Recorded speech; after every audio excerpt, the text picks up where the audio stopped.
Okay, I think we'll go ahead and get started then. Welcome, everyone. We are so thrilled that you are here so that we can introduce you to or reintroduce you to the public health modernization work and critical public health needs. I am Sarah Lochner. I use she, her pronouns. I'm the executive director of the Oregon Coalition of Local Health Officials, also known as CLOH, C-L-H-O. And CLOH represents 33 local public health entities across Oregon. And we thank you for being here so that you can get oriented to the future of public health and our 2023 legislative asks. We have a smattering of folks here today from across the state, from local public health departments, who will all introduce themselves to you as we go through the slides. But I do want to give CLOH staff, my one staff person, we are two small but mighty, a chance to introduce herself. Laura, go ahead. Hi, everyone. Laura Daly. I use she, her pronouns, and I am the program manager with the Oregon Coalition of Local Health Officials. Thank you. So for today's agenda, we really are going to we've really done introductions. Everyone else is going to introduce themselves either in the chat or as we go. We're going to hear from local public health, some stories from the trenches about the good work they're doing in local communities. We're going to explain to you what public health is and what public health modernization is, and share with you our legislative session asks for this 2023 session. And then we're going to save most of our questions for the end, especially if they are longer or more have some background to them. But if you have some easy short questions, feel free to post those in the chat as we go. Ryan is going to be monitoring the chat, and we'll throw those questions out to speakers as we go if they're short and easily answered. But we want to make sure that we can get through our entire program of speakers. And so we'll save most of the questions to the end so that we stay on time and manage our time well. And with that, so we wanted to give you a 50,000-foot view first of what public health is. And in my mind, public health is really two things. We are prevention first, prevention through disease vaccines, through education, through trusted messengers, through culturally responsive approaches. We are prevention through policy, reducing access to tobacco, for example, through higher taxes, through age requirements to purchase, and making the products less appealing to youth. We are prevention through monitoring and regulation of drinking water, for example. Folks have to have access to good quality drinking water in order to be healthy. We are prevention through access to health services. So think cancer screenings or prenatal care. It's when prevention is lacking that we have to go into response mode. You all are very familiar with the public health COVID response. It's fresh in your minds. I'm confident that you get it. But this also applies to all public health programs, whether diseases like tuberculosis or sexually transmitted infections, or if we're seeing a drastic increase in traffic fatalities, or perhaps substance use, right? We saw that during the pandemic as well.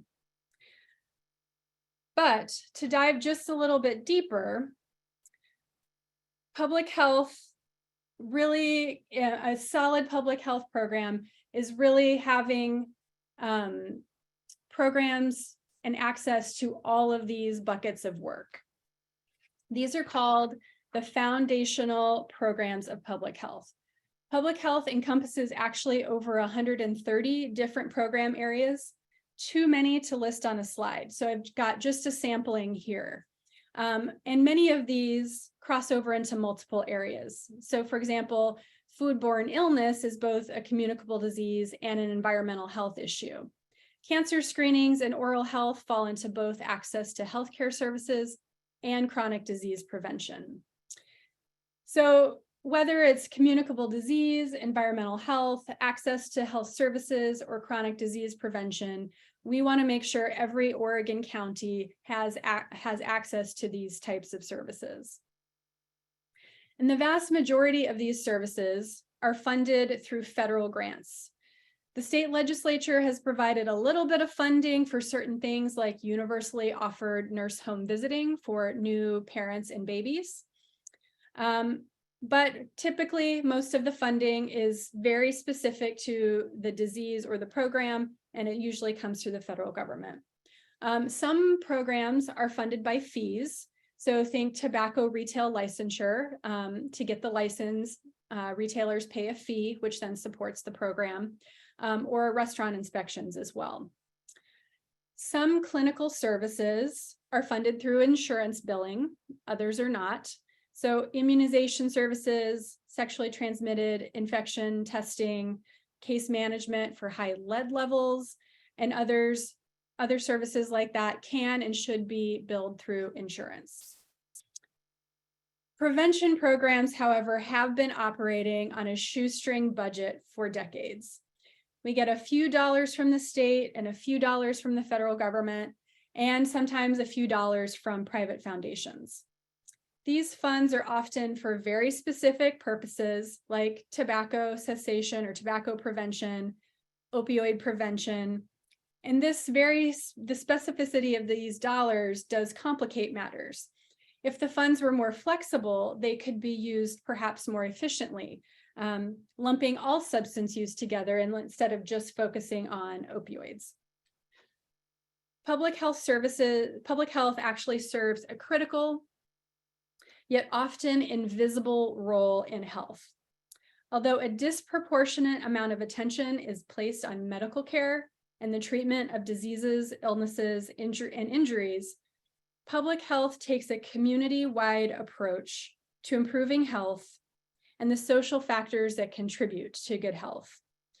Healthy behaviors, social and economic factors, the physical environment, and other issues account for 80% of health outcomes, while clinical care accounts for only 20% of health outcomes.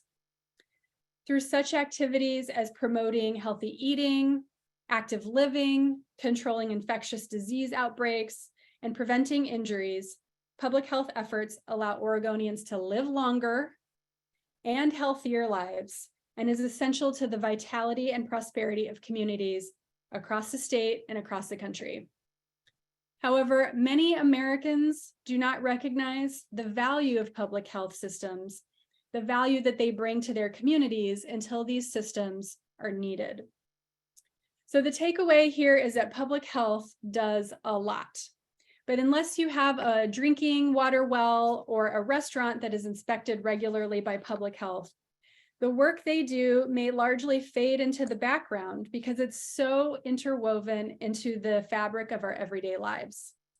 It's been there so long that in the past, you may have taken it for granted, but not anymore, right? So today we're going to have a handful of local public health agencies share with you some of the great work they're doing in their local communities, and you will recognize a shared theme. We will tie that work together by discussing modernization of the public health system and why it's so critical that the state invest in this work now. And we'll share with you a couple other legislative session asks that will bolster the modernization work and ensure that we have the policy and the workforce in place to accomplish the goals. And with that, local public health are going to take over the slides here and share with you what public health looks like in action in their communities.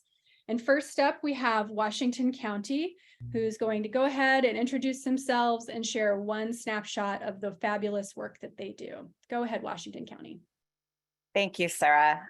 My name is Rebecca Collette, and I use she, her pronouns, and I oversee our maternal, child, and family program within our public health division.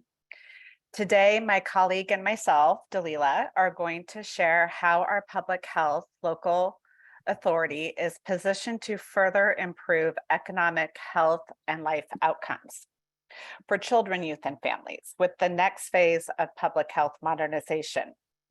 Within public health, our maternal, child, and family program aligns both with modernization and public health's foundational programs and capabilities, as Sarah mentioned earlier, primarily leading programs to prevent injury and disease and enhancing health promotion.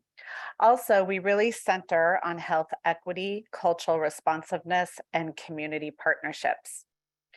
We are building, together with our community, we are building necessary systems, programs, and services for community members to thrive throughout the lifespan.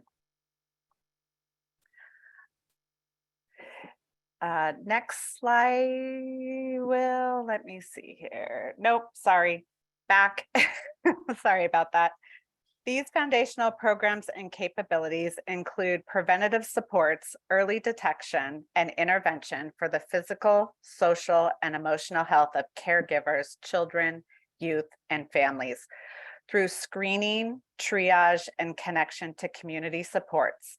This includes reproductive health, parenting education, and prenatal through early childhood home visiting, such as nurse-family partnership, Babies First, Cocoon, and the traditional health worker service array.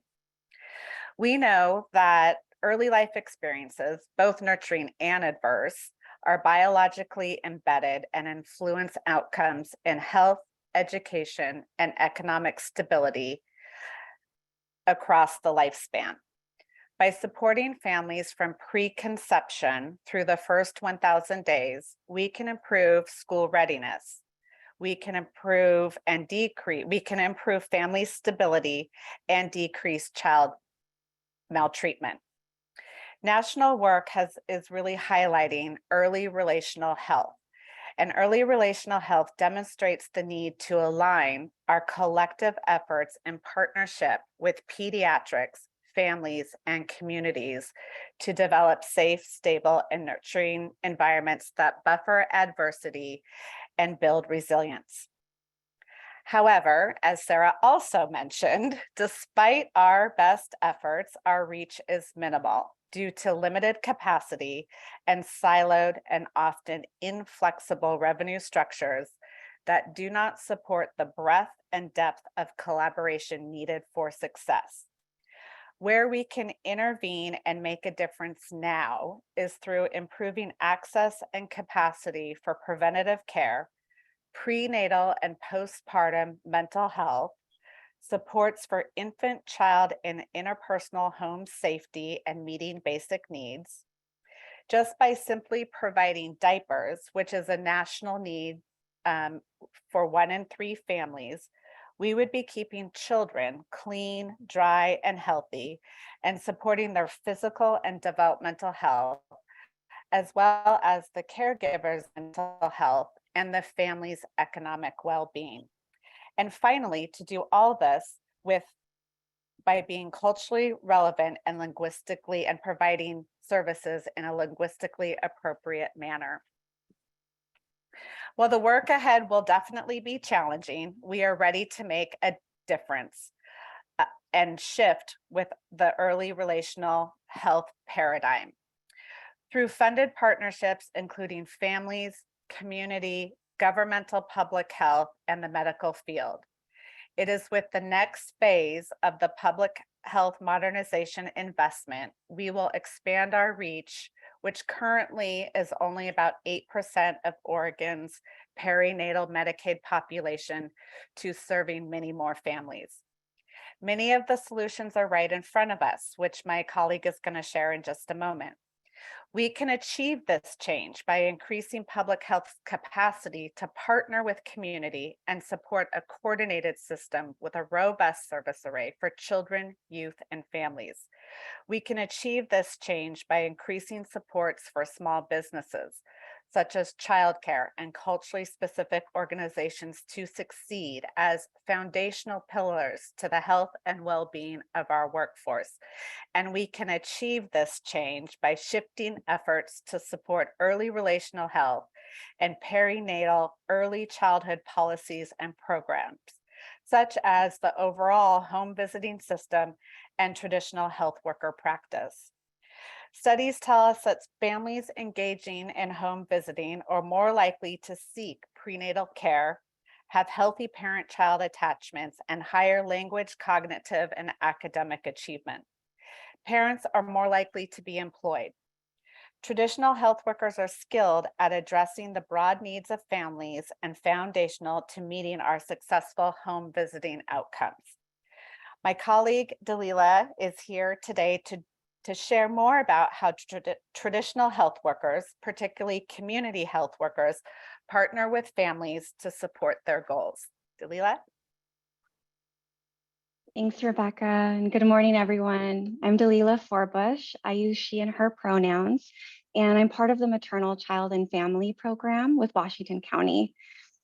I wanted to share how communities of color recognize community health workers, or CHWs, as peers.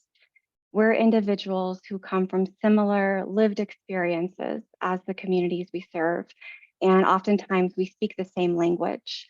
So this connection allows trust to more easily be established, which is especially important for communities who may not trust medical systems or public services or government officials due to the injustices that they've experienced, sometimes in their own countries. In 2017, we began seeing an increase in asylum-seeking families who were arriving from Venezuela, where there was political turmoil, economic instability, and food insecurity. As a community health worker, I had the opportunity to work closely with some of these families. I help these families understand the US healthcare system, including the Oregon Health Plan, OHP, Medicaid coverage for emergencies, we know as CAWEM, the community-based health centers, which serve as a safety net to access for preventative and routine care. I coached families to make phone calls to their health providers and inform them on how it's their right to have an interpreter support their appointments. I informed families on how to access the nurse advice line after hours if they were concerned about baby, rather than take them directly to the ER. And we all know there are other social determinants of health that must be taken into account too. Community health workers help families identify and prioritize their needs as a starting point. For example, one of the Venezuelan families that I worked with had a strong religious faith, and one of their top priorities was to find a faith-based community to join. I was able to connect them to one of the local churches that align with their faith. And when the family's SNAP, we know as food stamps, and WIC benefits didn't stretch far enough, they were able to access the food pantry through their church. Another one of the family's priorities was to find reliable transportation so they could get to their medical care, appointments with their immigration attorney, and eventually get to work. I showed the family how to schedule non-emergent medical transportation, which is available through their OHP benefit. And I also assisted them on how to access reduced fare passes for TriMet so they could take the bus and the MAP when they didn't have a car available. Over time, the family made connections in their faith community, and that led to job opportunities when they were both granted work visas. And by the end of my time working with this family as a CHW, they had been granted asylum, both adults had jobs, they were learning English, and had just moved into affordable housing in Washington County. And the little boy that I met when he was still in his mom's belly was starting the enrollment process for early Head Start. And it all started with the connection to a community health worker through one of our home visiting programs. CHWs empower families by coaching them with the skills and knowledge needed to navigate systems and gain confidence to connect to other services and resources in the community.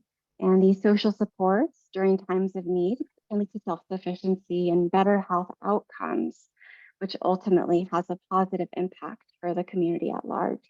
And I'll turn it back to Rebecca. Thanks, Dalila. It's so very clear how traditional health workers and particularly community health workers are really foundational to our public health system and prevention overall. They really highlight the science of epigenetics, that it is not nature or nurture, but both. And by changing environmental influences, particularly those that affect children's experiences, we are able to change the health of individuals, families, communities, and ultimately the population. With the mindset of before harm occurs, our efforts will mitigate childhood toxic stress and proactively build resilience to cope with future adversity in a healthy manner. And it is through public health modernization investments that maternal, child, and family programs will have the increased capacity and flexibility to build the partnerships and coordinated systems to support community-wide health and wellness and shift the narrative from harm to healthy and resilient. Imagining a fully modernized public health system is imagining improved outcomes and supports to help our community thrive throughout their lifespan, from conception through their parenting journey and beyond. We are already on this path and have the foundation, and we are ready for those building blocks to expand and sustain a culturally and linguistically diverse workforce of traditional health workers, parent educators, child care workers, peer supports, and home visitors, all to help ensure equitable opportunities for families, businesses, and our economy to truly thrive. Thank you. Wonderful. Thank you so much, Washington County. And next up, we have Lane County. Jocelyn, go ahead. Good morning from Eugene and Happy New Year, everyone. I'm going to actually set my timer because once I start talking about public health modernization, I tend to get carried away and I need to leave time for my colleagues. I am Jocelyn Warren, the health administrator for Lane County. I use she, her pronouns.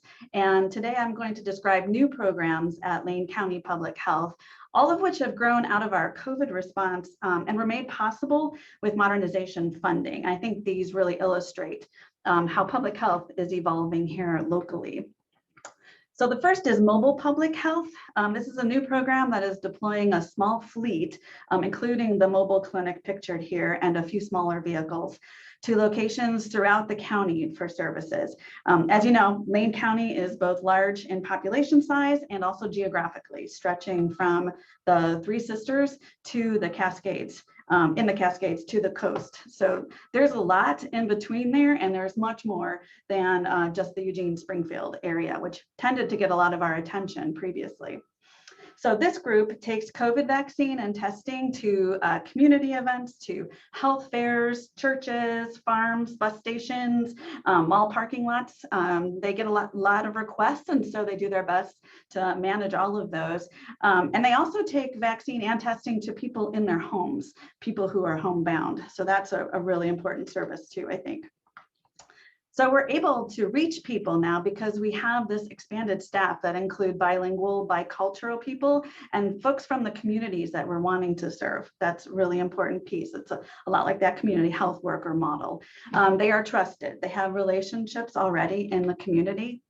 And then we have a team also, and this is new to us, in communications, which you might say like, well, communications is so basic to public health outreach, and yet we did not have that capacity until 2020. And so now we're in social media and we're creating flyers and other materials for our CBO partners. We're on Spanish language radio. We have even more people to answer the phone because sometimes people just want to talk to a human being. So along the way, we have had many partners as we're developing these programs, including community-based organizations and other service providers. So we partner with those folks to bring COVID and flu vaccine to people, and then also things like food boxes and help with OHP enrollment and finding dental care, for example. So we're all considering now as well, like, what else can we do? You know, what are all the services that we can take out to our communities instead of kind of really compelling people to come to Eugene to us. But first we're asking, like, what do people want? Several years ago, staff and I attended a very impactful presentation at something called a Place Matters conference that was hosted by the Oregon Health Authority, in which the speaker was talking about bringing tobacco cessation to rural Kentucky. This was a new initiative, but he said he couldn't lead with tobacco because rural Kentucky is tobacco country, that no one would listen to them. They would just, and no one would show up, to their meetings. So he says it's important first to build trust with communities. And you do that by listening to what they need and want, and then find the way to get that to them, right? Even if it's not in public health, because in this case, the folks living in this area of rural Kentucky, they wanted their ditches mowed. He heard that over and over and over again, mow the ditches. In the case, it was a safety issue in this local community, and they've been trying to get attention from the county for a very long time. We're feeling very frustrated and had just really given up. So this speaker and his public health staff figured out how to get the ditches mowed. Of course, they had connections in the county and they could make those things happen for these folks. So they did that first before talking about tobacco. And after the county mowed the ditches, people were more inclined to listen to these public health staff, and they listened about tobacco and the impacts it was having in their community. And they were much more successful. So now we have adopted that mantra as well: mow the ditches. That's all. That's where we start. So our community partnerships program, which is a new program, it's really leading the effort here in Lane County to mow the ditches. They are convening our CBO partners, they're collecting data, taking surveys out to partners, publishing a weekly CBO newsletter, which is really popular. And they're building a network in Lane County. And that started with COVID, with the work that we were doing collectively with all the folks that were collaborating to respond to the needs in our county. And it's really grown from there. In a few weeks, we are meeting with the CBO network to develop a plan for mobile public health with a specific focus on eliminating health inequities in chronic disease, bringing some simple screenings to people where they live for during events, like adding these on to our regular services. And that could be for pulmonary function, for heart disease, cancers, and also it's a way to just engage people in their own health as well, and maybe connect them with primary care, because we have very low rates of uninsured in this state, but we have a lot of people who have never made that first appointment with their assigned doctor or assigned practice. So at least we do here in Lane County. So public health is really centered in prevention, as others have mentioned. And other than tobacco, we have not been able to really invest in preventing chronic diseases in our communities. And that's where morbidity and mortality are really happening. And that's where we really need to become more active. And we're excited totally to do that work. So that's our work. It's possible because of modernization. We used to say that public health is working when you don't hear about us, because we're working in the background and you don't see us preventing things. But now we're also actively engaged in our communities, and they're hearing from us. We are coming to them, and we're working together to create the environments in which all people can thrive. Thank you. Thank you, Jocelyn. Next up, we have Multnomah County, and I just want to remind folks that if you have short, easy questions, to go ahead and post those in the chat. If you have longer questions, hold those to the end, but we're happy to take your short questions in the chat. And with that, Multnomah County, please go ahead and introduce yourselves and get started. Great, thank you. Hi, my name is Amanda Hurley, and I use she, her pronouns, and I'm the manager of HIV Grant Administration and Planning at Multnomah County Health Department. When we talk about data, we absolutely have to include community partnerships. These are the two pillars that guide us. Our values are to be community-led and data-driven. Engagement from people with lived experience in culturally specific community-based organizations is part of this responsive public health work.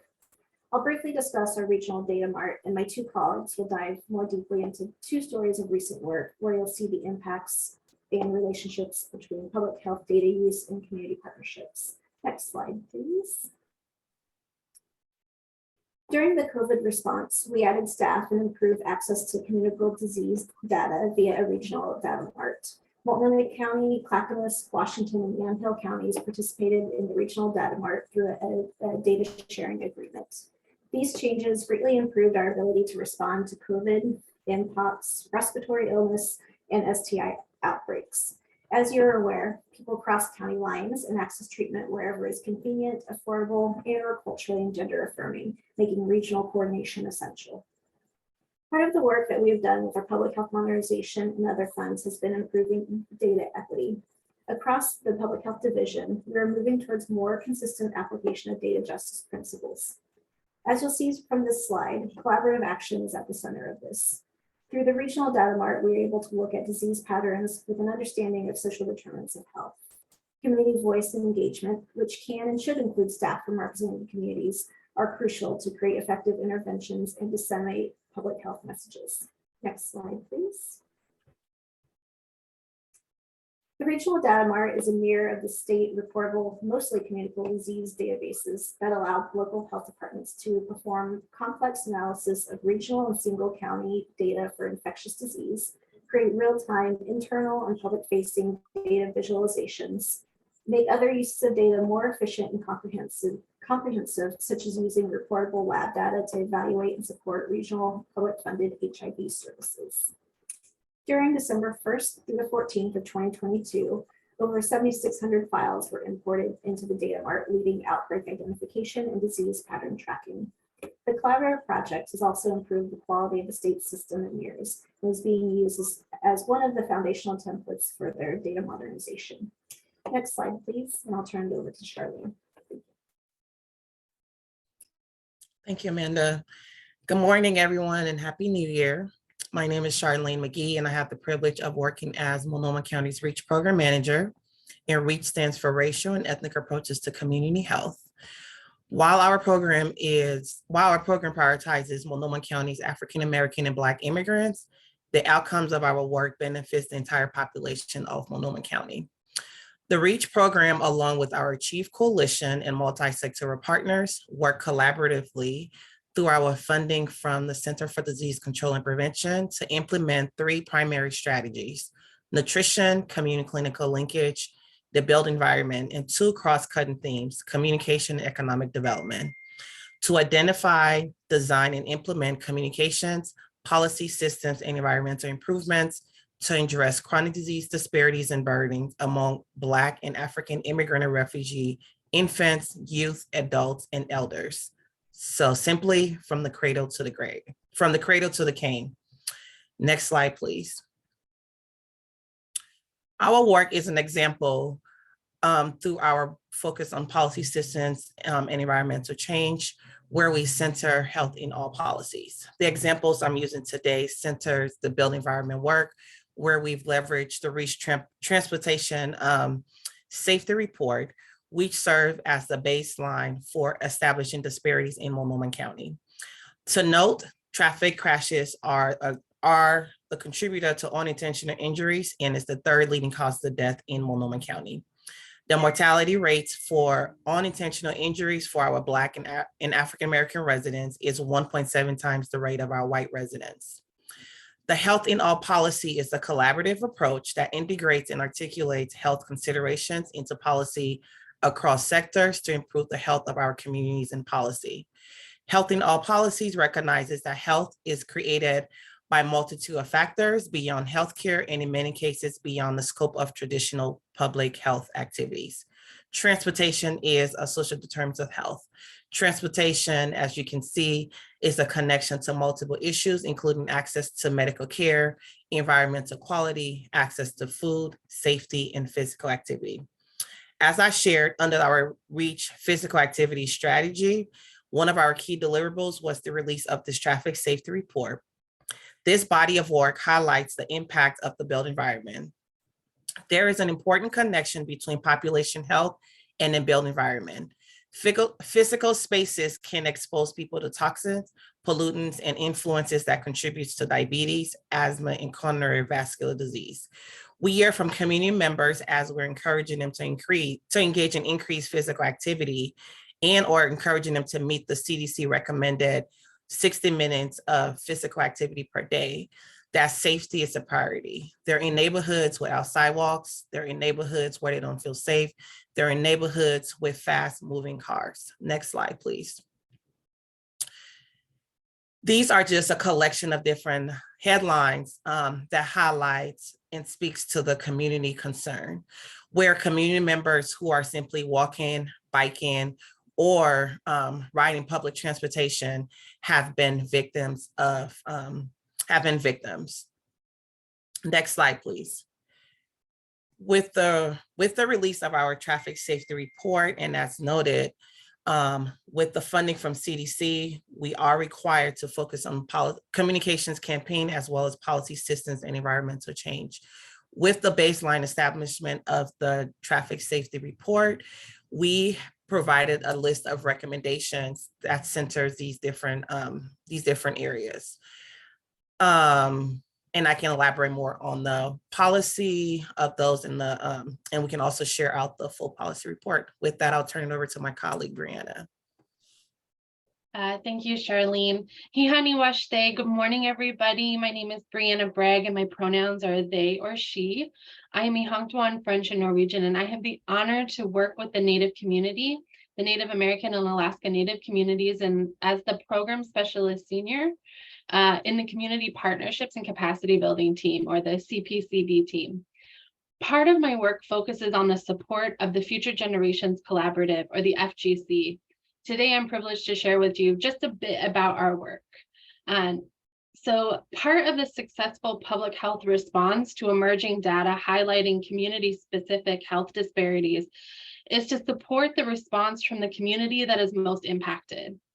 So in 2011, the Multnomah County Native community created the Collective Impact Partnership, the FGC, which gathered together Native and Native serving organizations, institutions, governments, including Multnomah County, and systems, along with their unique skills and wisdom to address data-identified health disparities with a specific focus on the prevention and support for those impacted by fetal alcohol spectrum disorder. One of the key differences in a data-driven, culturally congruent, and community-led collaborative response, like the FGC, is the opportunity for an inside-outside approach to healing and to systemic intergenerational change, to be able to address the colonial trauma experienced by the community that has led to the disparate outcomes. An inside-outside approach also allows us to educate and course correct the system that holds those harmful frameworks and assumptions, while at the same time shifting resources outside of those systems to the community. And this approach builds trust and honors the wisdom and the work that is already taking place and what health looks like within those communities already.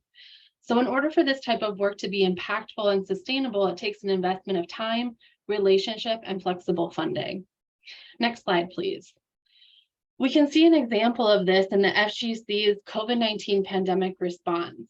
As the pandemic started, data showed the Native community was being left behind again, and that the data being used to develop policies and recommendations largely left out the Native representation. The FGC was able to work with the county internally and Oregon Health Authority to address some of the inaccuracies and gaps in data because of the 10+ year relationship that we had with them. And together with additional community partners, the FGC was able to collaboratively address some of the gaps in services for the Native community as well. And you can see some of those things on your screen. Next slide, please. The FGC developed a coalition focused on testing and later focused on vaccination, which pulled together Native partners from all over the state and from our relatives in the Pacific Islander and Black, African American, and African immigrant communities. Together, we were able to offer low barrier, culturally congruent, trauma and healing informed testing and vaccination sites, which increased access for our communities because it centered on trust and relationship. The collective community power built through the pandemic continues to grow and evolve, and now this coalition is focused on more broad public health issues. Next slide, please. The possibilities with a strong community partnership and authentic relationships and long-term financial investment creates a stronger and more adaptable public health system that can respond quickly and effectively to new data alongside the communities most impacted. BIPOC communities have and continue to be impacted disproportionately during health crises. Our CPCB team is comprised of people from multiple cultural groups with lived and work experience within our own communities. Having staff present and with already established long-term relationships was a crucial component in our response to the emerging COVID-19 pandemic over the last nearly 3 years. So weeks before the shutdown, the CPCB team led the creation of the COVID-19 Train the Trainer curriculum, and then proceeded to train over 300 community health workers across the county. Working closely with emergency operations, our team also provided translation services, addressed cultural nuances, identified communications outlets, and supported community leaders. Our team also led the development of the COVID-19 wraparound programming, which included funding and training for 17 culturally specific organizations with over 30 community health workers, and then supported a large network of those referrals and community health workers with OHA. Next slide, please. With these experiences this last year, Multnomah County Health Department prioritized the hiring of 6 additional culturally specific team members. Investment like this allows us to see also cross-cultural opportunities to partner in addressing health disparities together. The FGC and this COVID response is just one example of many that shows what is possible with this type of investment. In these images on your screen, you'll see an example of the last FGC partnership of 2022, our Winter Wonderland, with the REACH team and Utopia PDX, which had vaccinations, community, photos with Santas. The best way to gather, interpret, understand, and respond to health disparities that the data has identified is by shifting power to the communities most impacted. Part of this includes an investment in long-term sustainable funding and authentic collaborative relationship between system partners and community with the community. And this is what public health is. So Wopila, thank you so much for your time and all the work you do. Thank you. Great job, Multnomah County. Next up, we have Klamath County. So Jennifer, go ahead and introduce yourself and get started. Good afternoon, everyone. I'm Jennifer Little. I'm the director of Klamath County Public Health. Thanks so much for having me today. I'll be telling you today about the relationship between our health department and the Klamath tribes. Klamath County Public Health and Klamath Tribal Health and Family Services have been partnering for many, many years in an effort to create cohesive and equitable systems and programs in our community. So although collaboration happens across a variety of programs throughout the whole year, I'm just going to give you 3 quick highlights today. So the first one is pretty cool. In 2014, Klamath County Public Health was awarded a grant to start a health equity coalition, which was an opportunity for us to improve the landscape around equity in our community. It was the first of its kind for our area. And a noteworthy accomplishment for this coalition was something called a social exclusion simulation. And it was hosted in 2016, implemented in partnership with Klamath Tribal Health and Family Services and their partners. The purpose of the simulation was to demonstrate the social constructs that can create systemic barriers and prejudice, which therefore prevent access to community resources for our tribal population. The simulation was adapted to focus on a tribal population, which was the first of its kind. It not only exposed the broader community to real-life issues faced by tribal populations, but it was also pivotal for relationship building with Klamath Tribal Health. And although the coalition grant funding ended several years ago, the work has continued through a variety of avenues. For example, there was an offshoot coalition called Chiloquin First. Chiloquin is where the tribes are located. And it was kind of this offshoot, and it has continued with leadership from Klamath Tribal Health, along with partnership from Klamath County Public Health. And a lot of the focus is to affect positive youth development and prevent substance abuse in a high-risk rural area. My second example for you is a collaboration between our health department and Klamath Tribal Health through a community health improvement project. So you'll come to learn that all public health authorities are tasked with creating a community health assessment, or a CHA, and a community health improvement plan, or a CHIP, so a CHA and a CHIP. And these are intended to be shared documents that are co-created by a host of local stakeholders. So in Klamath County, our tribal population is not segregated by a reservation, so it made sense for all of our agencies to participate in one unified CHA and a CHIP.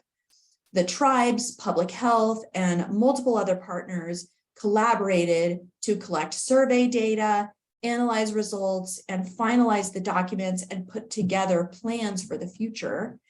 And as a part of Klamath's CHIP, we selected 6 focus areas, and representatives from both public health and the tribes, amongst many other groups, are key members of those work groups.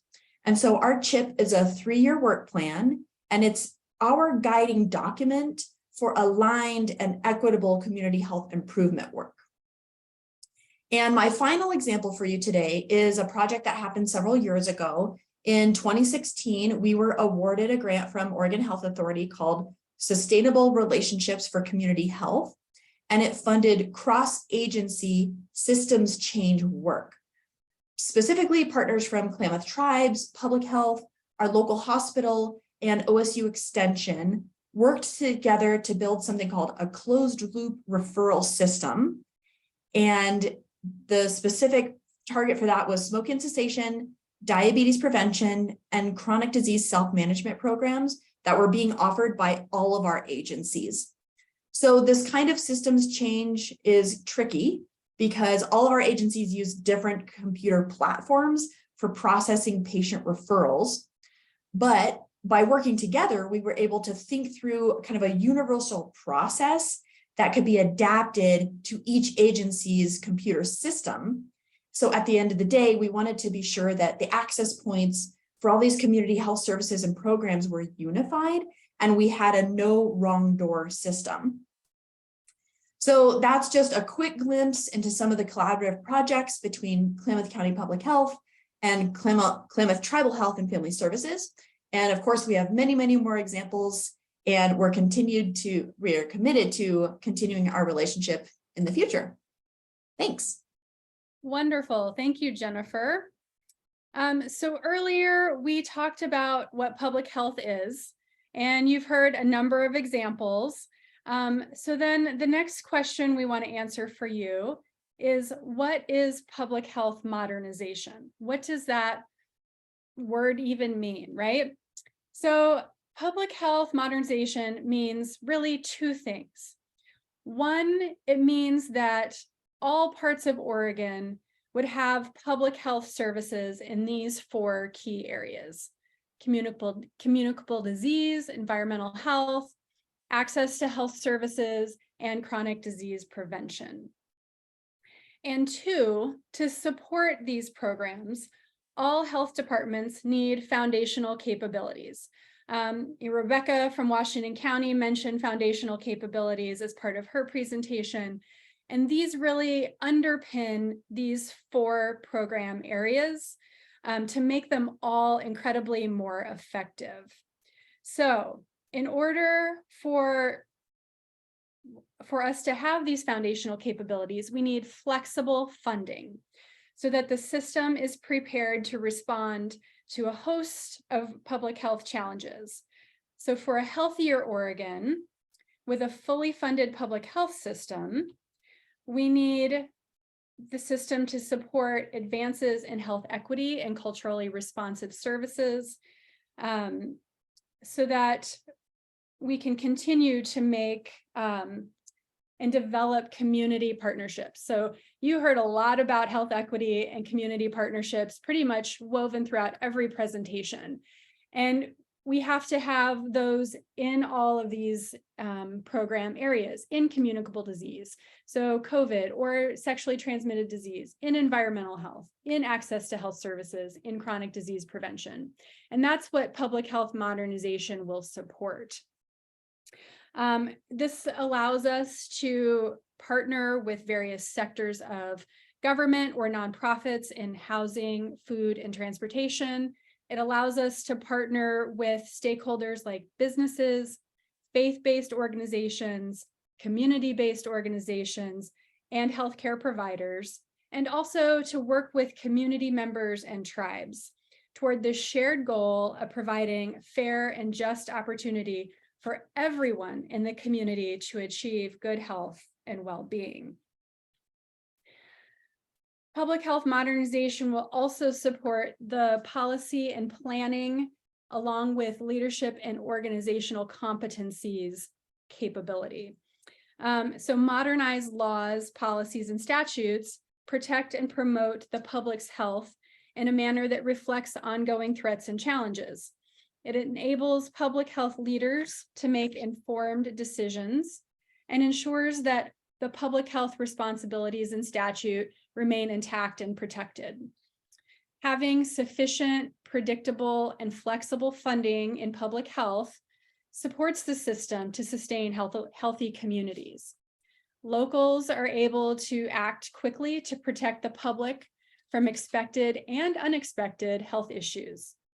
This means that all public health departments have the necessary resources to support these core programs, these 4 core programs here, and the cross-cutting skills to meet the national and public health practice standards through policy and planning and leadership and organizational competencies.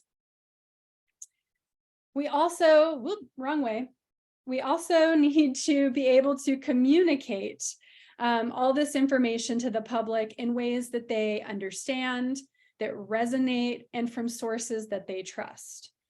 As you heard from Multnomah County, who has the Data Mart, we need a robust, modern, interoperable, and secure public health data system that delivers real-time, accurate, and actionable data so that we can detect new or growing threats, identify groups that are at risk, and respond with a tailored policy, practice, and program interventions as quickly as possible. So Multnomah County is very blessed. They have the Data Mart up and running. Not all counties have that available to them at this point. So public health modernization would support the development of a similar data system in all counties across the state. We also need to be able to respond to emergencies, right? Not just things like a pandemic, but we also have wildfires and heat emergencies, and perhaps we will have a giant earthquake.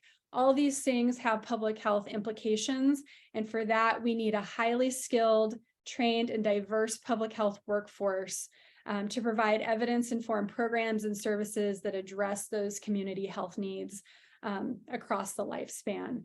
So we also need that workforce to feel valued and to have incentives that exist so that they can pursue long careers in public health, because it takes a while to train people up and to build those relationships in the community. And every time we lose someone, we lose valuable insight. So we want to maintain our public health workforce. So this slide really encompasses all that public health modernization is: the 4 key program areas and the 7 foundational capabilities. But to do all this, to make Oregon the healthiest state in the nation, we need flexible funding. But before we get to how much funding we are asking for this session, I'm going to turn it over to Dr. Jocelyn Warren from Lane County to give you a little bit of a snapshot of where we started and how it's going. As one of the older health administrators, I've been asked to remind us of how we got here. So I've been in this position for about 8 years. So I wasn't here at the very beginning, but I have been here for a lot of the evolution of public health modernization, which began, of course, as part of the larger transformation of our health system in Oregon. So in order to realize the great benefits of investments in healthcare and the development of the CCO model and our early childhood systems, Oregon must have a strong public health system. That was, absolutely acknowledged. And and ideally one that's really focused on prevention. Like that is how, without prevention and without public health working in communities, we can't get to the cost savings, the better health and equity that are the vision for health transformation in Oregon, which really is an amazing, kind of process and evolution of healthcare in our country and a model. Public health in Oregon is a model for public health across the country. So we developed the modernization framework based on that foundational model of public health, and it's a national model, and then did a statewide assessment in 2016 to figure out where we were as compared to this model. What are the gaps? The assessment showed that we were already about 2/3 of the way to full implementation of that foundational model, with $209 million being spent annually on the foundation programs and capabilities of public health already at the state and local level. And we needed another $105 million annually for full implementation of that. So that first biennium that followed that assessment, there was an initial investment, and it was small. There weren't big systems changes that could be made with that kind of funding, but it was a seed, and it was a really important start that kept us developing the modernization framework that we needed to support public health systems in the 21st century. So then a larger investment was made in the 2019 session, and presciently, the legislature wanted us to focus on communicable disease. And I admit, I thought at the time that we should be investing in chronic disease prevention, but I am so glad we put the resources in communicable disease because it made a real difference going into the pandemic. In Lane County, for example, for the first time, we had an infectious disease epidemiologist, which seems very core to communicable disease work, but we did not have that previously. And it was an enormous benefit, and also for our community, and being able to present data to our community and to be able to do all the tracking that we needed to do for the COVID vaccine and disease in our community. And then with the 2021 session, kind of in the midst of that pandemic, that investment changed everything really for us locally here, and I imagine for everybody across the state. That put us firmly on this path to eliminate health disparities, which is really our focus, and to be responsive to our communities in ways that we didn't have the capacity for in the past. So the theoretical of this model was really made real, and I know our communities feel it too coming out of COVID. They have big expectations of us, of their health departments now, and there's a lot more that we can be doing. So, and that's our goal. Thanks, Sarah. Thank you, Jocelyn. I'll just add that right now we do have a deadline in statute that is 2025 to complete the modernization work. It has been extended once already, and was a strangely controversial vote in the legislature because the camp voting no wanted us to get public health modernization done by 2023. And the camp voting yes was like, let's give ourselves a couple more years. And so we would really love it if the legislature prioritized this and helped us reach that statutory deadline of completing our, completing the foundational capabilities implementation by 2025. So that is why the time is now.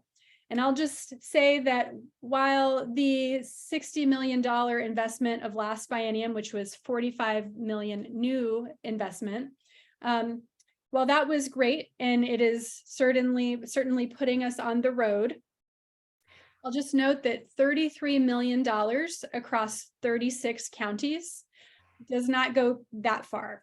So we really do need to support the OHA agency requested budget of $286 million for public health modernization. That's the number we're supporting going into session, knowing that that 2025 deadline is looming, and knowing that we have a lot of work to get done. COVID really exposed a lot of the gaps and the inequities in our system, and it also exacerbated some existing problems. So we have a lot of work to do to recover and rebuild the health of our communities. So we're going to touch on each one of these items in a little bit more detail. But first, we're going to talk in more depth about what $286 million for public health modernization will get us. So first off, it would be distributed across entities in the following way. 100 million would go to local public health, again, divided by 36 counties according to a formula that takes into account population and other factors. It would give 10 million set aside to reproductive health services. It would provide $100 million to community-based organizations, $30 million to tribal governments, and the remainder, which is $46 million, would go to OHA. And the results of that large of an investment would be great jobs in local communities. Public health is people-powered. We cannot do this work without staff. And we know that healthy communities improve the economy through fewer sick days and higher productivity. Funding public health prevention, as we heard earlier, saves the state upfront costs from having to pay large sums of money for emergency response and community health crises. It also saves the healthcare system and will help bend that cost curve as part of healthcare transformation. We know that $1 invested in local public health departments generates a return on investment of up to $88. Every dollar invested will support preventing chronic disease, environmental health threats, and reducing health disparities. Healthy communities across Oregon will support Oregon's economic drivers. So this investment will ensure consistent staffing positions across counties and regions. Like, as Jocelyn mentioned, having an epidemiologist in every county. Some counties might share one, but every county should have access to an epidemiologist, or a minimum number of FTE so that they can have found those foundational programs in every community in Oregon. This investment would expand and build upon all those wonderful community connections you heard about, and continue to build those partnerships and continually working toward improvements. An investment like this would improve our data and data systems. It would increase our local capacity to collect, analyze, and use public health data to identify trends and to make decisions for what interventions would be most helpful to communities.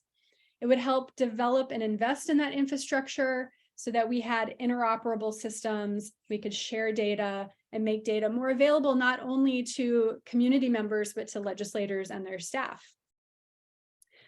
It would help us with our environmental health work. As you all know, we will see more and more environmentally related emergencies as we move into the future. This investment would help us work in a cross-sector way with community partners to implement climate adaptation strategies. And those strategies would most likely be identified in local and regional climate and health plans. Jennifer mentioned the CHIP and the CHA. A lot of our public health departments are also working on climate adaptation plans right now, which incorporate some of those CHIP and CHA goals.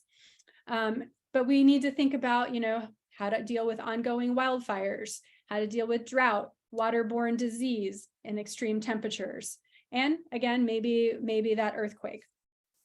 An investment like this would provide subject matter expertise and allow local public health departments to lead or contribute in conversations around natural resources, land use, transportation, as you heard from Multnomah County, and really thinking more about the built environment and how the built environment affects health, along with other cross-sector work. So we cannot do any of this work without staff. If we can't hire and recruit and retain employees. So next up, we're going to share a few different views of what our public health workforce challenges look like right now. And these do affect the whole state. So we're going to hear from Clackamas County first. So I'll turn it over to Philip to go ahead and get started.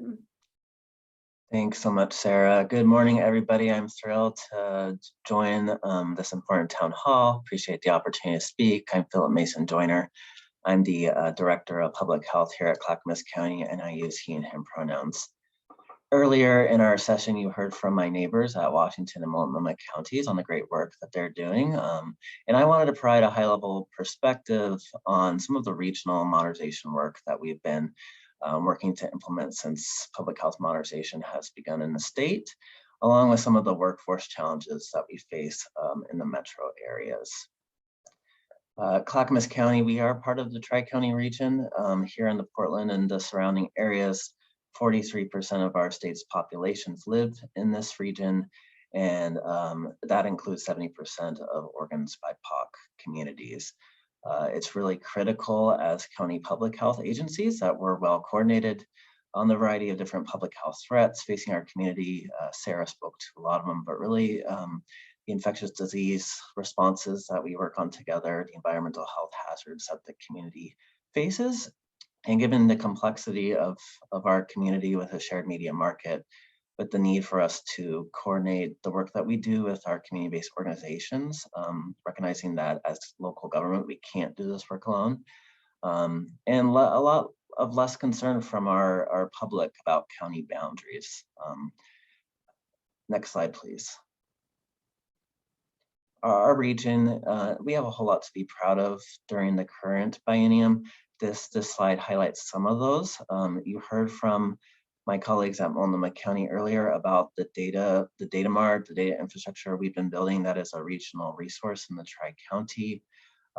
Everyone, pretty much, I think a common theme has been the need to work with culturally specific partners. And those really are two major areas of focus for us this biennium. The emerging newer work that we've been putting resources to and trying to advance that I'm really excited about is around climate resiliency, working in a much more formal and strategic way with our CCO and our healthcare partners. So we've been able to leverage state public health modernization funding by hiring dedicated staff to help our agencies coordinate these efforts. We've now received commitments to partner much more intentionally with the health systems in the region, really large entities, and our CCOs that serve the Medicaid population. So the scope of work right now is conducting a climate summit where we're bringing all of those partners together to develop a shared strategic vision for this region on climate and health. Public health, our three agencies are leading the development of urban heat island assessment, and we're also for the region creating our first ever all hazard climate response plan that is really shared joint work between the CCOs to health systems and our three public health agencies. And then I just have one more slide. It really helps to illustrate our local public health workforce challenges in the Tri-County. This visual here, it shows what our staffing looked like at Clackamas, at Washington, and at Multnomah counties pre-COVID-19, so before 2020, what the staffing looked like for many years, probably the last 10 years or so, between 2010 and 2020. You can see what the number of staff each agency had. The middle row here shows the peak of COVID-19 response. So that's when we were doing contact tracing and testing and vaccination efforts and a whole lot more. And then the current staffing at the bottom there is what it looks like today. So of course, given that the pandemic response has relaxed, we're not in as much of an emergency response mode. The emergency funding has been spent down gradually. We have begun to lay off employees that we've brought on, hired, trained, and developed as public health professional. And from my perspective here at Clackamas County, I think it's been an ongoing struggle to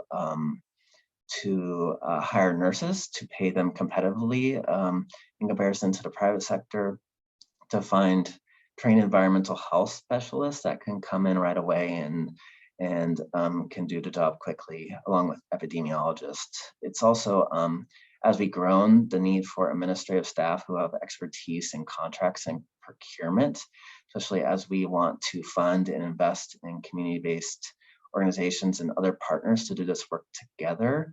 That's definitely an area of pain point and ongoing administrative infrastructure we need as we grow.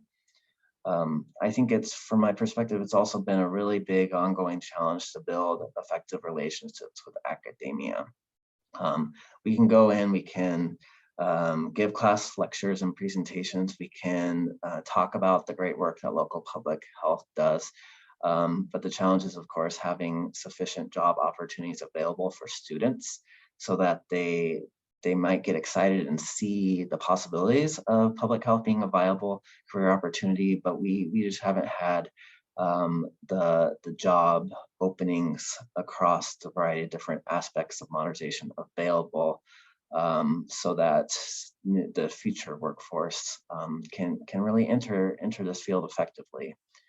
And in closing for me, the 2023 legislative session, it does provide such a great opportunity to end the pattern of decreased public health funding over the years to create a more sustainable workforce, a more sustainable infrastructure that promotes and protects the public's health, while also creating more job opportunities for Oregonians.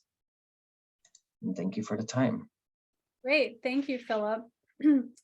We are now going to hear a little bit more about what it looks like to be a public health nurse in this environment. We have an Oregon Nurses Association member with us today to talk about that. Joanne, go ahead and introduce yourself and share with us your experience. Hi, my name is Joanne Buck, and I've been a nurse since 1977, and I've worked for the Multnomah County Health Department since 1994. And yes, even at 70 years old, I'm still working because of the nursing shortages that we have in Multnomah County today. If you want to know the pulse of a community, you can ask a community health nurse. It's because we do it all. We're the most accessible to people who have complications or otherwise within the community. We work with the homeless. We make home visits. We work in the jails, despite the fact that there's mandatory overtime. We work in the schools. We work in primary care clinics.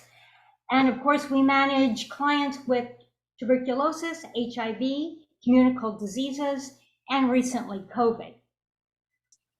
The public health nurse also knows, the public health nurse also knows what's happening in the world, because we deal with the immigrants and refugees that are fleeing from war-torn areas and from political persecutions. On an average day, I might be working with 5 or 6 different interpreters from different countries, knowing that there's 5 different dialects in Burma and that you can't have a Russian interpreter work with a Ukrainian client. These are things that we face every single day, including what we have to do for our clients. We are also basically social workers, because the clients find it's easier to come into the clinic to talk to us and get help than it is to try to call some of the local government agencies. It is very difficult to get a hold of anybody to get any help. I have tried that for them multiple times. We also, so thus, when they come into the clinic, we help them get food and clothing and transportation to their appointments. We help them flee abusive relationships. We help them get money for housing, or if they're in a homeless situation, to get into a shelter. We help people come in with mental health problems to get them into counseling or maybe get them medication. We also the nurses are also help support people that have suicide ideation, because there's just not enough mental health workers to deal with that. And then all of this could be through an interpreters, and try to get help to people or get people to their appointments that have a different language than English. So you can see why public health nurses are burned out, because we're understaffed. Our nurse practitioners and nurses are leaving after 1 or 2 years of working because of work overload. This this leaving also forces our poor vulnerable clients who have established a relationship with a nurse or nurse practitioner to now have to go to a new nurse or nurse practitioner who doesn't really know them. And it's so important to have these kind of relationships to be able to help people get the medical and social help that they need. Relationships are extremely important. And it's not just over the phone, it's a face-to-face, which we as public health nurses do. So as I said, there is a big problem in our clinics and throughout the county, nurses getting help. We keep losing nurses and we always run short-staffed. And the crazy thing is,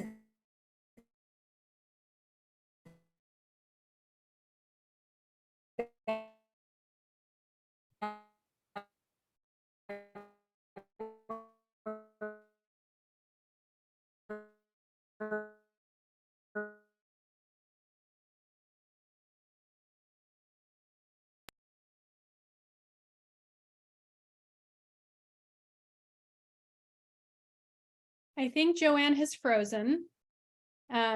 So we'll give it just a second to see if she is able to unfreeze. And if not, yeah. Joanne, I don't know if you can hear me, but you're frozen. The last thing Joanne was going to talk about was just the cost of nursing school and how it's really hard for public health to recruit young nurses because of incredible student loan debt, whether it's $80,000 or over $100,000, depending on what degree they get. Most freshly graduated nursing students, tend to have to go for a higher paying position so that they can pay down those student loans. And with that, I do want to turn it over to Joe from Umatilla County to talk about what hiring and recruiting nurses has looked like out east. Take it away, Joe. Thank you. I'm Joe Fumara. I'm the public health administrator for Umatilla County. And we've had challenges hiring nurses. I've seen challenges hiring nurses for as long as I've worked in public health. And here in Umatilla, we were in a relatively good position, more so than we had been in previous years. At the end of 2019, we actually had 5 total nurses. We had 1 in management. We still had a vacancy at that level, and we had 4 staff level RNs with no vacancies for a period of time, which was the first time this department had seen that in a number of years, well before my time here. And then we lost 4 RNs during our pandemic response. We have 2 management level positions that require RNs here at Umatilla County.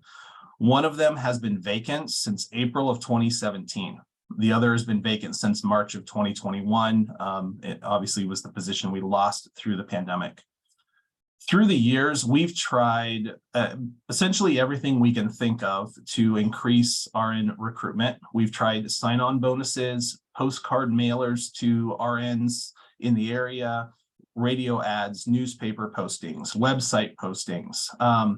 When we post a job for an RN, our typical job announcement postings include paid advertisements on Facebook, on Indeed, with Oregon Nurses Association, with the Northwest Organization for Nurse Leaders, with Oregon Public Health Association, with ANA for Idaho. We even tried adjusting the job descriptions, which allowed us to have the nurses move through the salary schedule at a faster pace to try to get the pay up faster. And with all of that, really the only impact we seemed to have seen was when we were able to do an increase in salary. So about 6 months ago, Umatilla County was able to make a significant increase in the starting pay and the salary scale for the nurses here at Umatilla County Public Health. The adjustments equate to at a minimum of a 20% pay increase up to a 34% starting pay increase, depending on the qualifications for the nurse. And in the last 4 months, we have hired 2 nurses. to replace some of the vacancies that we had been seeing. We still have a vacant staff level position. We still have 2 vacant management level nurse positions. We have 1 nurse who did stay with us throughout the pandemic. We had 1 nurse who left us during the pandemic and came back to us after we revised the salary and included some flexible schedules. The nurses we've hired in the last 4 months are both hired at a 0.8 FTE at their request, which is reduced hours with full benefits.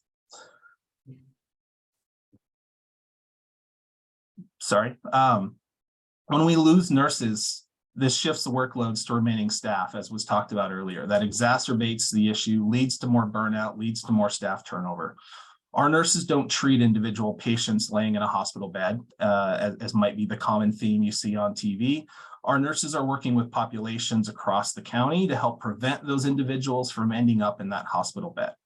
We don't require RNs for all of the work that we do here, but they are a critical part of our workforce. And if we're not able to improve our ability to recruit and retain, our ability to provide public health interventions will be severely impacted. Thank you, Joe. So as you can see, public health truly is people powered. The last few years have left public health leaders and staff spread really thin. And we have seen public health respond to the pandemic and then to the triple-demic with insufficient resources. So in order to prepare for the next crisis, public health needs to be appropriately resourced with competitive wages and incentives to bring new workers into the public health workforce. This is how public health is going to be able to sustain what they do best, which is helping communities in every corner of the state get healthy and stay healthy. So it's for all the reasons you've just heard that for the first time ever, CLO is putting forward a workforce bill. We are asking for $47 million, which would be considered one-time funding, to go into a local public health incentive fund that would be administered by OHA, similar to how behavioral health providers have a fund and primary care has a fund. And this money would go toward educational scholarships and barrier removal for that education. So whether folks need help with childcare costs or transportation or maybe a living stipend so that they don't have to work full-time while they're going to school, we want to be able to provide that for them. We know that rural communities have lower levels of education and they have less access to education. You know, that has changed a little bit with, with COVID and a lot of things being online. But Oregon, for example, requires clinical component to nurse education in order to get licensed. So that has to be in person. There are a number of things that have to be in person in order to meet the requirements of licensure. And so we want to be able to remove those barriers and really home grow our workforce so that folks are already embedded in their communities. They have those existing relationships. Let's put those relationships to work and help improve outcomes for folks where they live, work, and play. This funding would also potentially allow for loan repayment while in service to local public health, hopefully so we can recruit a lot of those younger nurses who are coming out of school with excessive student loans.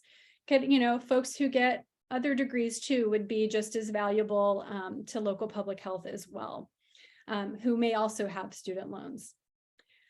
This funding would also provide a retention bonus. Right now, our thought is once the bill passes, the clock starts ticking, and then 5 years from passage, folks would be eligible for perhaps a $20,000 retention bonus. That's enough to be meaningful. Folks could use that for a partial down payment on a house or a full down payment on a house, depending on where they live and what the cost of real estate looks like at that time. But that's why we wanted to have an extended time period in which to spend this money. So we're thinking about spending it over the 6 years so that we can provide that retention bonus out of this pot of funding. And lastly, it includes $7 million for supervision stipends to provide a nurse student public health rotation, for example, as part of their education, so that we can support public health interns and fellows. As folks are getting their master's in public health, for example, they could come do an internship or a fellowship with public health, get some real world experience, and also see what the actual environment looks like. So I also just wanted to note that our legislative concept right now is LC 1067, that it really mimics the style of House Bill 2949 from 2021, which was Rep. Bynum's behavioral health workforce bill. So we have only one policy bill to share with you next that has major public health implications. And we want to put it on your radar as we move into legislative session because it's so critical to helping improve the lifespan of folks. So we will likely have a few other policy bills we'll come talk to you about as they're introduced. But for now, I'll turn it over to Christina Bodemer from the American Heart Association to share with you the legislative concept they're working on. And it's a top priority for CLOV. So take it away, Christina. Thanks so much, Sarah. My name is Christina Bodemer. I'm a senior government relations regional lead based here in Oregon for the American Heart Association. I think we spent the last hour and a half learning that the power of public health is really the power of prevention. And unfortunately, tobacco use remains the leading cause of preventable death here in Oregon. Tobacco companies knowingly market harmful products to young users, spending $115 million a year in Oregon alone on advertising and promotions. The result is that nearly all tobacco use begins before the age of 18, and 4 of 5 young users report starting with a flavored tobacco product. One of the best ways to reduce the number of tobacco-related death and disease is to deter people from using these products, especially youth. It's important to remember that nicotine is a highly addictive drug that harms developing brains, and exposure at a young age can cause lasting harm. So what LC 1731 does is it closes the main loophole of what tobacco products are luring children, and that is restricting the sale of flavored tobacco products. Next slide, please. So just to recap a couple of the data points, we have the 9 and 10 adults who smoke report they started using before turning 18. So we really have this window of time where we can restrict addiction at a young age. 7 out of 10 youth e-cigarettes users cite flavors as a reason they use e-cigarettes. And my next slide is actually a list of just a very small sample of these flavors that I'm hoping will shock you a little bit. And over half of current users between ages 12 and 17 smoke flavored cigarettes, which includes mint and menthol, the original flavor. 81% of kids who have used tobacco started with a flavored product. 85% of youth cigarette users report using flavors. And unfortunately, 85% of African-American users 12 and older report using menthol tobacco. Mint and menthol flavored products are heavily marketed. Nearly 2/3 of high school students who use e-cigarettes are actually reported to use mint or menthol. And these products in particular, with their cooling and soothing effects, entice kids to use tobacco products. A growing number of local communities are taking action to protect kids by restricting the sale of flavored tobacco products, including menthol, in all locations. And the Flavors Hook Oregon Kids Coalition wants Oregon to be the next to ensure we don't lose a new generation of kids to nicotine. LC 1731 is a comprehensive policy that would restrict the sale of all flavored tobacco products from the market. We know from other jurisdictions that kids will unfortunately gravitate to any flavor that left's on the market if they're available. And exemptions for certain stores or products creates winners and losers in the sale of products that can kill half of its users.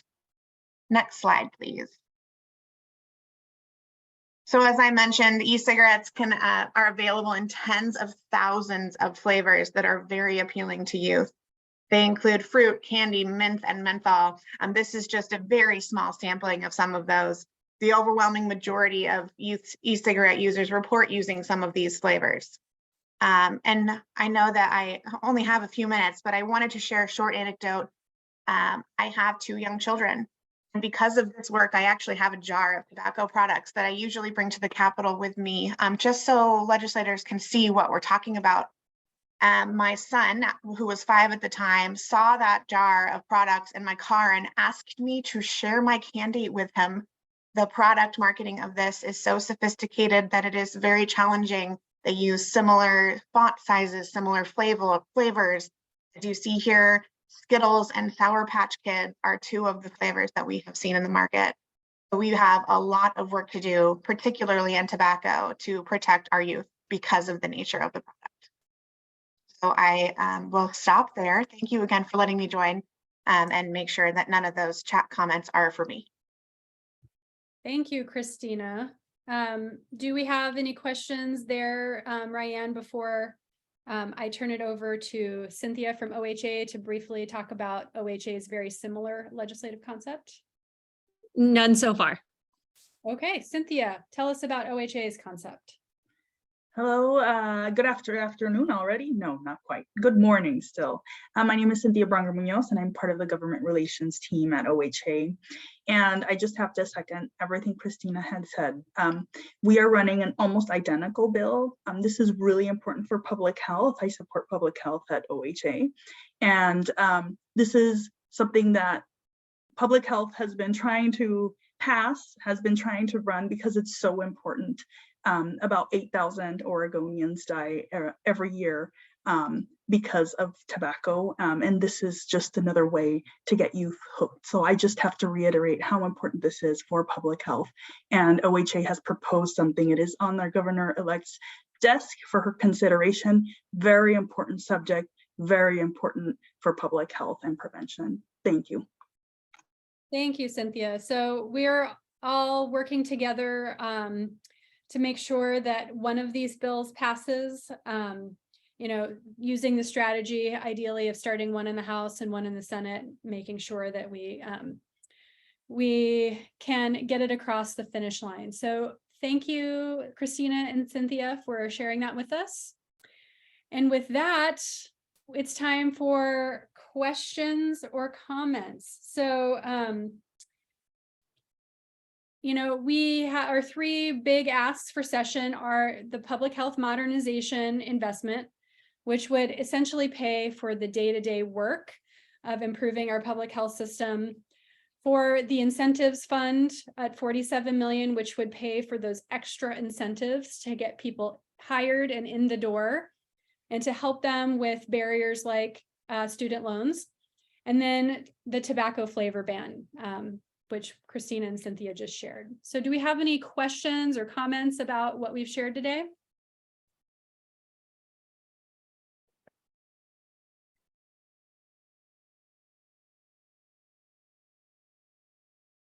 Everything is crystal clear, I'm assuming, if we don't have any questions. Do any of the panelists have any additional thoughts that they would like to add before we wrap up? That's another way we could just use a couple more minutes. Yes, panelists.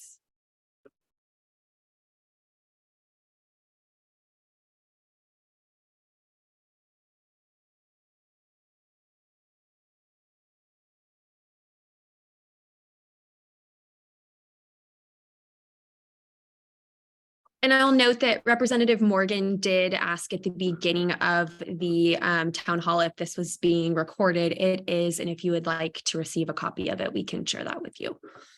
And I think, Ryan, when we send out thank you notes to folks, we could include a link to the CLO website where it will be posted so that folks can access it later. Absolutely.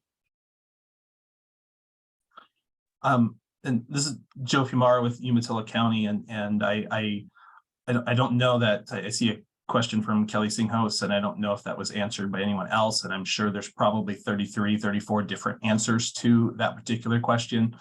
But I know for here locally, we've expanded into other, other buildings and other facilities as we've needed to.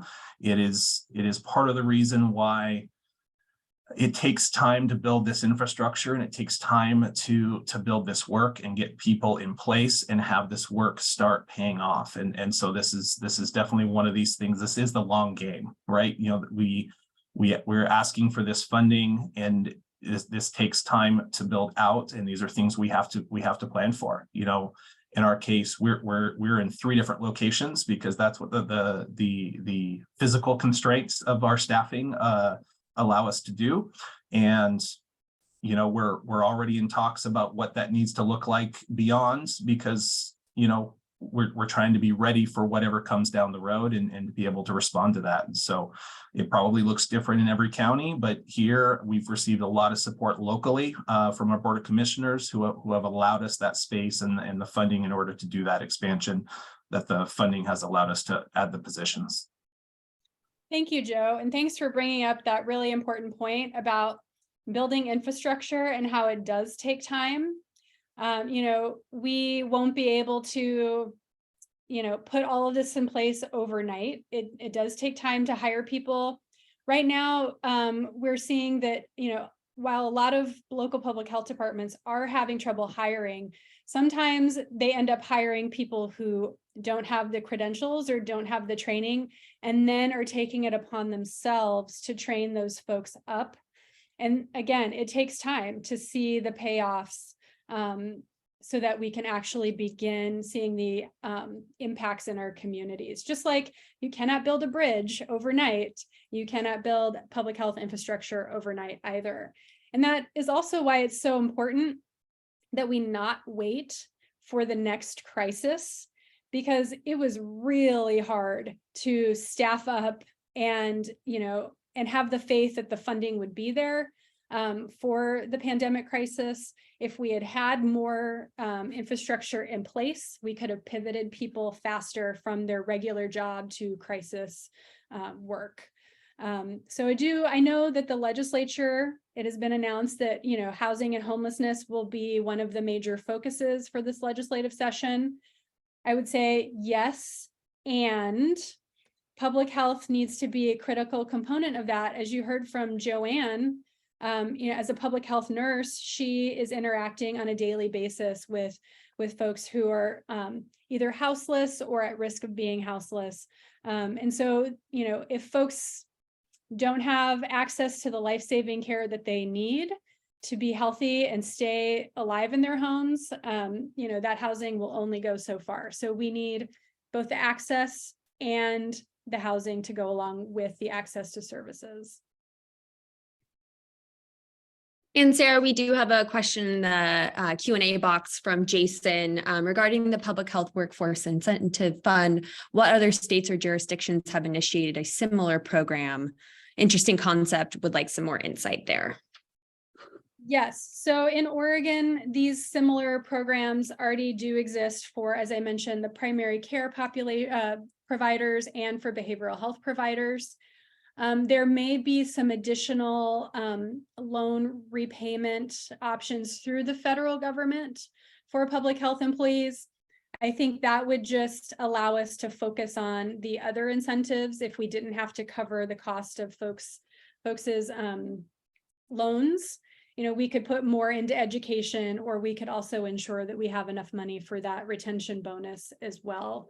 But right now, I think we really need to focus on creating the pipeline so that we can fully staff up and get people in place to do the work in their local communities. And then we'll worry about the retention bonus when we get a little closer to that. But we really want to provide that economic opportunity to folks across Oregon in their rural communities and so that they can serve underserved populations across the state.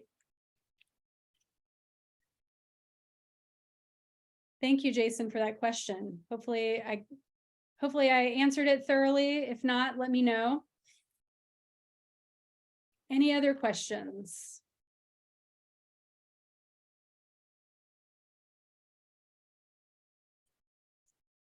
Any other questions from legislators or staff about what challenges you're facing this legislative session and how this fits into that?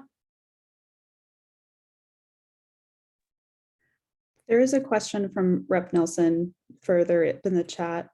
He asked, what has the collaboration with labor unions looked like? It's very important to him that workers are consulted and their representatives have input. Yes, thank you, Rep. Nelson. So we have been working with the Oregon Nurses Association, obviously since Joanne participated today. We've also been in touch with AFSCME, who is a partner on this webinar today as well. Most of the county employees either fall into one or both of those labor unions. And so we have been in touch with them about it. And as far as we know, they have no opposition to anything we've discussed and are very supportive moving forward.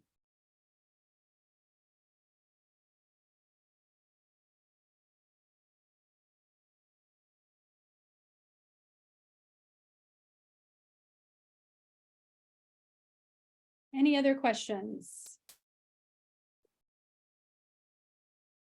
If not, we could potentially let you go 15 minutes early and give you a jump start on lunch, which I am always supportive of eating early and eating often. So any other last minute questions? Otherwise, we can let you go. Well, thank you everyone for your participation today. It's so wonderful to see you, and both myself and Ryan will be visiting you in Salem starting in 2 weeks.